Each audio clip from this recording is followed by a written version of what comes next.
छठ मैया की जय हो। इसके पूरे इतिहास के बारे में और इस रंगारंग प्रोग्राम को देखते हैं पूरी श्रद्धा भाव से श्रद्धालु यहाँ पर आए हुए हैं। और जैसी भी वीडियो मेरे से बन सकी मैंने बनाई और जैसा भी मुझे इसके बारे में पता चला है वैसा मैं आपको बताऊंगी। अगर अच्छा लगे तो लाइक शेयर और कमेंट जरूर करना, सब्सक्राइब तो आप कर ही लोगे। तो चलिए देखते हैं प्रोग्राम, सुनते हैं। छठ पूजा का जो त्योहार है यह महाभारत काल से ही शुरू हो चुका है। सबसे पहले सूर्य पुत्र कर्ण ने यह व्रत किया था। कहा जाता है कि सूर्य पुत्र कर्ण सूर्य के बड़े भक्त थे और कर्ण प्रत्येक दिन घंटों पानी में खड़े होकर सूर्य की पूजा अर्चना करते थे। एक और कहानी भी है कि द्वापर युग में एक राजा होते थे प्रियवंत, वह निसंतान थे। उन्होंने पुत्र प्राण रक्षा के लिए यह व्रत किया था।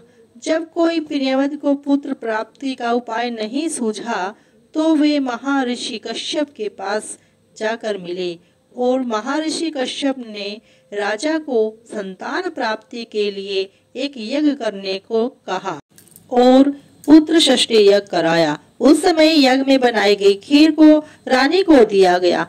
रानी खीर के सेवन से गर्भवती हुई और एक पुत्र को जन्म दिया, परंतु वह मृत्यु ही पैदा हुआ। जब राजा पुत्र मृत शरीर को लेकर शमशान जाकर अपने प्राण त्यागने लगे, उस समय ब्रह्मा की मानस पुत्री देवसेना वहां पर प्रकट हुई और प्रियव्रत को कहा कि मैं सृष्टि की प्रकृति के छठे अंग से प्रकट हुई और तुम मेरी पूजा करो और मेरा प्रचार करो। राजा ने ऐसा ही किया। राजा ने पुत्र की कामना से व्रत पूरी विधि विधान से किया और पुत्र की प्राप्ति हुई। उस दिन कार्तिक माह की छठ ही थी, जिसके फलस्वरूप राजा प्रियव्रत को पुत्र प्राप्त हुआ और उस राजा प्रियव्रत ने खूब प्रचार प्रसार किया। तब से यह छठ पूजा की जाती है। और एक मान्यता और है कि कहा जाता है कि भगवान राम जी ने भी यह व्रत किया था। जब रावण के वध के बाद अयोध्या आने के बाद अयोध्या के राम राज्य की स्थापना के लिए उन्होंने यह उपवास किया था। और एक और कहानी है, कहा जाता है कि द्रौपदी ने भी यह व्रत किया था। द्रौपदी ने अपने पांडवों पतियों के स्वास्थ्य के लिए और राज्य के लिए यह व्रत किया था और सूर्य देव की उपासना की थी। यह पर्व सूर्य देव और माता छठ का भाई बहन का पर्व भी कहा जाता है।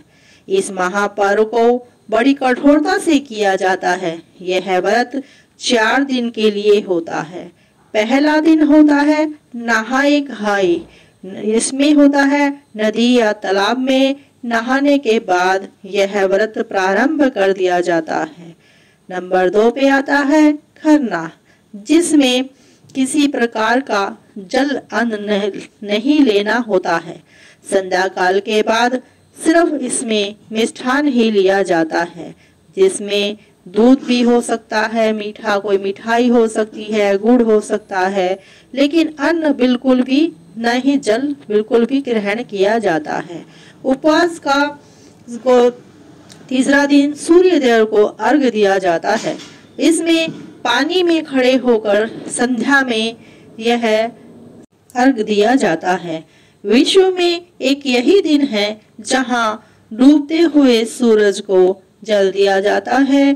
स्त्रियां या जो भी हैं, पुरुष हैं, बच्चे हैं, बेटी हैं, बेटियां हैं, जो भी इस व्रत को करता है वह पानी में खड़े होकर पूरा पूजा विधि से इस को करता है। और भारी मात्रा में आजकल तो, पहले तो कुछ ही राज्य में यह होता था, लेकिन अब सब जगह होने लग गया है। पहले गांव में नदियां होती थी, वहां किया जाता था, परंतु अब नदियां ना होने के कारण एक बनाया जाता है खुद ही अपने आप आर्टिफिशियल तालाब, जैसा कि आपको दिख भी रहा है। यह एक पार्क है, वहां पर थोड़ी सी खुदाई करके और टेंट बीच में लगाकर उसमें पानी भरा गया है। उसके बाद यहाँ पर श्रद्धालु आते हैं और अपनी पूजा को विधि विधान से करते हैं और बहुत ही भारी मात्रा में यहाँ पर सभी देखने भी आते हैं। बहुत ही अच्छा लगता है। तो यह है तीसरा दिन, इसमें सूर्य देव को अर्घ दिया जाता है। फिर आता है अगला दिन सुबह के समय। सुबह के समय है अगले चौथे दिन उगते हुए सूर्य देव को की पूजा की जाती है और पूरे विधि विधान से इस पूजा को किया जाता है और इसके बाद यह व्रत का पारण होता है, यानी कि इस व्रत को खोला जाता है। और इस प्रकार आपने देखा कि कितनी श्रद्धा भाव से और कितनी कठोरता से इस व्रत को किया जाता है। छठ मैया सभी की मनोकामनाएं पूर्ण करती हैं और यह ऐसी मान्यता है कि जो अपने किसी भी कामना के लिए, पुत्र कामना के लिए, बच्चों की शादी के लिए और अपने घर में सुख समृद्धि के लिए इस व्रत को बोलता है, उसके बाद वह इस व्रत को पूरा भी करता है और वह छठ मैया उनकी सभी मनोकामना अवश्य पूर्ण करती हैं। ऐसी मान्यता है और ऐसा देखा भी गया है। तो यह छोटा सा छठ मैया का इतिहास जितना मुझे मालूम था मैंने आप लोगों तक पहुंचाया। अगर आपको अच्छा लगा हो तो आप इस वीडियो को शेयर जरूर करना और सब्सक्राइब तो शायद आपने अभी तक कर ही लिया होगा, बेल बटन भी जरूर दबा दिया होगा।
या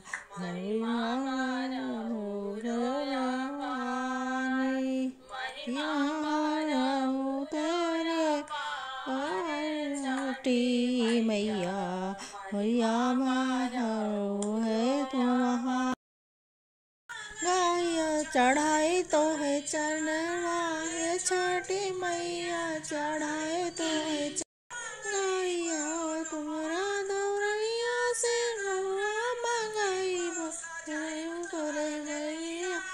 छठी मैया सजाए तो दरवा है छठी मैया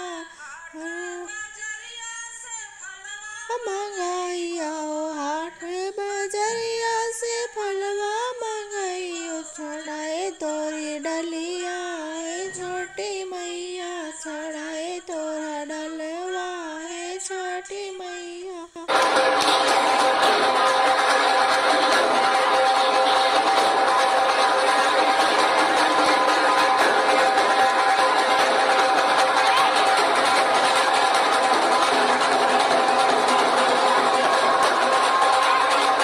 अब यहाँ पर नाच गाना शुरू हो गया है, ढोल आ गए हैं, तो आप भी सुनिए।